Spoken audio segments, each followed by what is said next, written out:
Hi friends, ನಾನು ನಿಮ್ಮ ಗೆಳತಿ ಕಾವೇರಿ. ನಾವಿವತ್ತು ಕಾರ್ತಿಕ್ ಹಚ್ಚಿ ಬರೋಣ ಅಂತ ಬಂದಿದ್ವಿ. ಈಗ ಕಾರ್ತಿಕ್ ಮಾಸ ಅಲ್ವಾ, ಸೊ ಒಂದು 5 ದೇವಸ್ಥಾನಕ್ಕೆ ಹೋಗಿ ಕಾರ್ತಿಕ್ ಹಚ್ಚಿ ಬರೋಣ ಅಂತ ಬಂದಿದ್ವಿ. ಬನ್ನಿ. ಸೊ ಮೊದಲಿಗೆ ಮನೆ ದೇವರಾದ ವೀರಭದ್ರೇಶ್ವರ ಸ್ವಾಮಿಗೆ ಬಂದಿದ್ವಿ.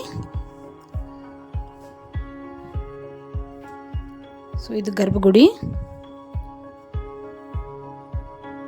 ಇಲ್ಲಿ ಗಣೇಶ, ಅಮ್ಮನವರು ನೋಡಿ, ಇದೇ ಗರ್ಭಗುಡಿ. ಕಾರ್ತಿಕ್ ಹಚ್ಚಬೇಕಾದ್ರೆ ಈ ರೀತಿ ಎಣ್ಣೆ ಮನೆಯಿಂದ ಒಯ್ತೀವಿ. ಒಂದು 5 ದೀಪಕ್ಕೆ ಎಣ್ಣೆ ಹಾಕ್ತೀವಿ. ನನ್ನ ಮಗಳು ಹಾಕ್ತಾ ಇದ್ದಾಳೆ. ಪೂಜೆ ಮುಗಿಸ್ಕೊಂಡು ಸೊ ನೆಕ್ಸ್ಟ್ ದೇವಸ್ಥಾನ ಅಮ್ಮನವ್ರದ್ದು, ಶ್ರೀ ಬಲಶಂಕರಿ ಅಮ್ಮನವರು. ಇದು ಗರ್ಭಗುಡಿ. ಪಲ್ಲಕ್ಕಿ ಉತ್ಸವ ಇತ್ತು.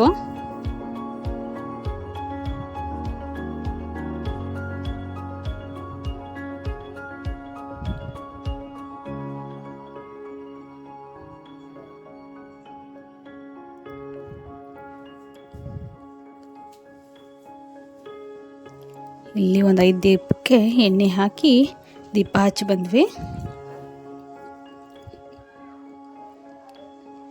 ಎಷ್ಟಾಗುತ್ತೋ ಅಷ್ಟು.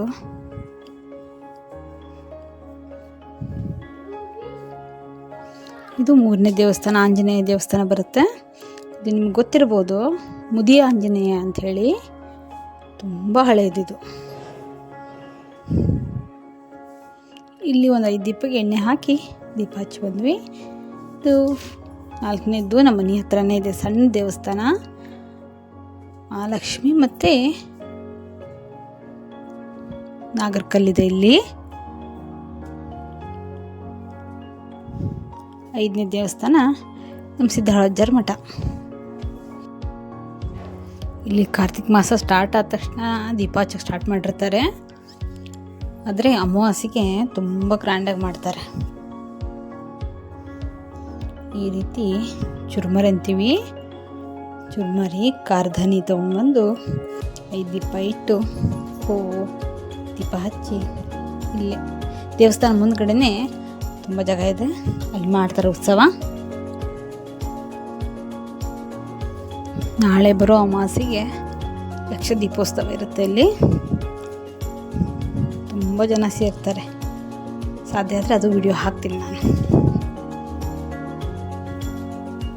ನೋಡಿ, ಈ ರೀತಿ ದೀಪ ಹಚ್ಚಿ ದೀಪ ಪೂಜೆ ಮಾಡಿ ಒಳಗೆ ಹಜಾರ ದರ್ಶನ ಮಾಡ್ತಾರೆ.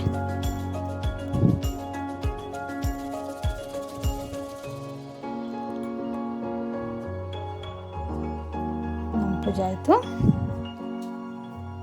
ಬನ್ನಿ ಅಜ್ಜಾರ ಮಠಕ್ಕೆ ಹೋಗೋಣ.